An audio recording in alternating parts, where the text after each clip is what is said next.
నమస్తే, welcome to our channel. నేను miss సిరి. మంగళగిరిలో అయితే లోకేష్ గారి హవా నడుస్తుంది. అయితే ఇక్కడ ఏంటంటే వైసీపీ నుంచి వెళ్ళి టీడీపీలోకి ఉకులదేవి అయితే వచ్చేసారు. సో ఈ అంశాన్ని మనకి వివరించడానికి మనతో పాటు ఉన్నారు ప్రముఖ senior journalist, political analyst CS Rao గారు.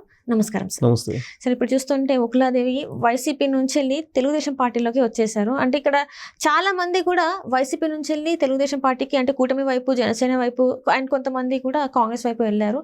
అండ్ ఇప్పుడు ఎన్నికలు ఇంత దగ్గర ఉన్న టైంలో కూడా కొంతమంది ఇంకా వలసలు వస్తున్నారంటే ఇది ఎలా చూడాలి సార్? సో జనరల్గా ఏంటంటే నీటి ప్రవాహం ఎటుంటుందో అటే వెళ్ళాలి. అటు వెళ్ళలేదనుకోండి, ఎదురైతే ఈదలేరుగా. నీటి ప్రవాహానికి ఎదురుగా ఈదడం అనేది చాలా కష్టం.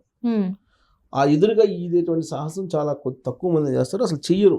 నీటి ప్రవాహానికి అనుగుణంగానే వెళ్తుంటారు. అలానే తెలుగుదేశం పార్టీ గెలవబోతుంది అనేటువంటి ఒక బలమైనటువంటి ప్రచారం, ఆ టాకు, అలాంటి అభిప్రాయం నడుస్తుంది. అలాంటి సందర్భంలో రాజకీయ నాయకులు ఏం చేస్తారు? ఇప్పుడు ఉండేటువంటి రాజకీయ నాయకులు గెలిచేటువంటి పార్టీ వైపు వెళ్తుంటారు, మొగ్గు చూపుతుంటారు.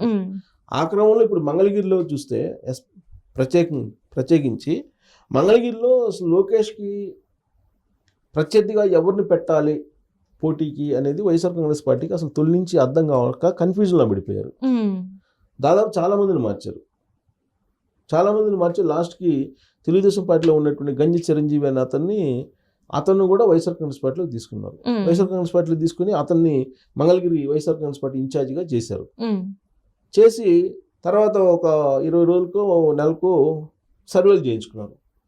సర్వేలు చేయించుకున్న తర్వాత లోకేష్ అక్కడ భారీ మెజార్టీతో గెలవబోతున్నారు అని చెప్పి తెలిసిన తర్వాత మళ్ళీ ఈ గంజి చిరంజీవిని పక్కకు తప్పించి వైఎస్ఆర్ కాంగ్రెస్ పార్టీ వాళ్ళు మళ్ళా లావణ్య అనే మహిళా లీడర్ని తీసుకొచ్చారు. మురుగుడు హనుమంతరావు, ఆయన కొంచెం రాజకీయపరమైనటువంటి నేపథ్యం ఉంది కాబట్టి ఆ ఫ్యామిలీ నుంచి వచ్చినటువంటి లావణ్యకు ఇస్తే కనుక ఏదన్నా ఉపయోగం ఉంటుందేమో. అక్కడ ప్లస్ బీసీలు ఎక్కువ ఉన్నారు.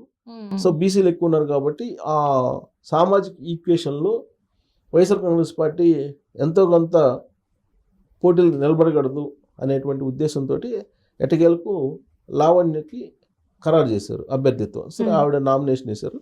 ఇప్పుడు వైఎస్ఆర్ కాంగ్రెస్ పార్టీ నుంచి ఆవిడ పోటీలో ఉన్నారు. అయితే ఇక్కడ పెద్ద ట్విస్ట్ ఏంటంటే రామకృష్ణారెడ్డి ఆర్కే, ఆయన తెలుగుదేశం పార్టీ మీద వ్యతిరేకంగా పోరాడి అక్కడ అమరావతి రాజధానికి కూడా వ్యతిరేకంగా పోరాడినటువంటి ఎమ్మెల్యే. ఆయన కోర్టులో పిటిషన్ వేశారు.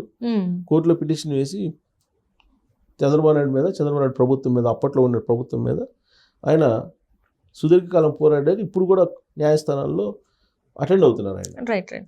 అలాంటి ఆయన ఆల్ ఆఫ్ సడన్గా వైఎస్ఆర్ కాంగ్రెస్ పార్టీకి రాజీనామా చేసేసి కాంగ్రెస్లోకి వెళ్ళిపోయారు. వాస్తవంగా లోకేష్ మీద రామకృష్ణారెడ్డి పోటీ చేయాలి. పోటీ చేయకుండా ఆయన పలాయనం చెత్తకిచ్చాడు. పలాయనం చెత్తకిచ్చడానికి కారణం ఏంటి అని అంటే ఓడిపోతామని చెప్పి తెలుసు కాబట్టి. ఈ నేపథ్యంలో ఆయన చేసినటువంటి ఒక ఎత్తుగడ ఏంటంటే అక్కడ నియోజకవర్గానికి సంబంధించి కొన్ని పనులు చేస్తున్నాం, దానికి సంబంధించి బిల్స్ రావాల్సి ఉన్నాయి. బేసికల్గా కాంట్రాక్ట్ కుటుంబం అది. సో వాళ్ళు కాంట్రాక్ట్స్ ఏదో కొన్ని చేశారు, ఆ డబ్బు రావాలి.